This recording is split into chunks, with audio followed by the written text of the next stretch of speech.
দল, অনেক রাজনৈতিক দল আছে, মৌলিক জায়গা হয়তো তারা একটা জোট করেছে, তারা যুগপৎ আন্দোলন করেছে।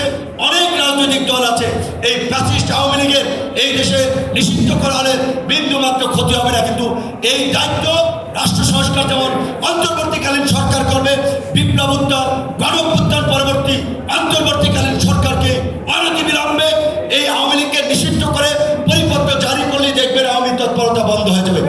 দিল্লি থেকে ষড়যন্ত্র বন্ধ হয়ে যাবে। এবং দিল্লিকে আমরা পরিষ্কার বার্তা দিতে চাই, তোমরা গত 15 বছরে গুম খুন নারকীয় তাণ্ডব চালাতে আওয়ামী ফ্যাসিস্টের তোমরাও সহযোগী ছিল।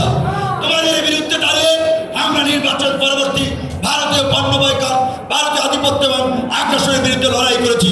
কাজেই তোমরা যদি এই দেশকে আবার নতুন করে স্থিতিশীল করার চেষ্টা করো, আওয়ামী লীগের পুনর্বাসন করার চেষ্টা করো, তোমাদের সাথে সম্পর্ক ভালো হবে না।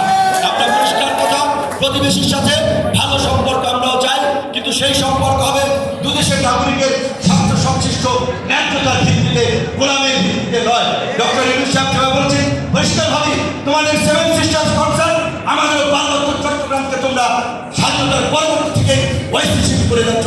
এইখানকার কিছু এজেন্ট বানিয়ে দেশের মধ্যে মন্দিরে হামলা, পূজার মণ্ডপে হামলা করে এখানে একটা সাম্প্রদায়িক দাঙ্গা পরিবেশে দেখিয়ে অস্থির করার চেষ্টা করেছো। এইগুলা যদি পরিহার না করো, বাংলাদেশের জনগণ তোমাদেরকে ক্ষমা করবে না।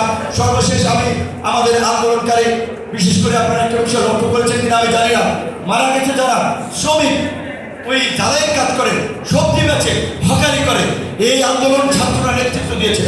ছাত্রদের সাথে কৃষক, শ্রমিক, আপামর জনসাধারণ অংশ নিয়েছে। সরকার যদিও বলেছে তারা তালিকা করছে, আমি সরকারের প্রতিও দাবি জানাবো অবশ্যই এই নিহত আহত ছাত্রদের যথাযথ ক্ষতিপূরণ, পাশাপাশি হাফিজ ভাইয়ের নেতৃত্বে একটা কমিটি করে যদি আমাদের এই পরিবারগুলোকে সরকার কতটুকু কী করছে, কারণ সরকারের কাছে সবসময় পরিপূর্ণভাবে হয় না, এইটা একটা তদারকি করে আমি মনে করি এটা খুবই ভালো হবে।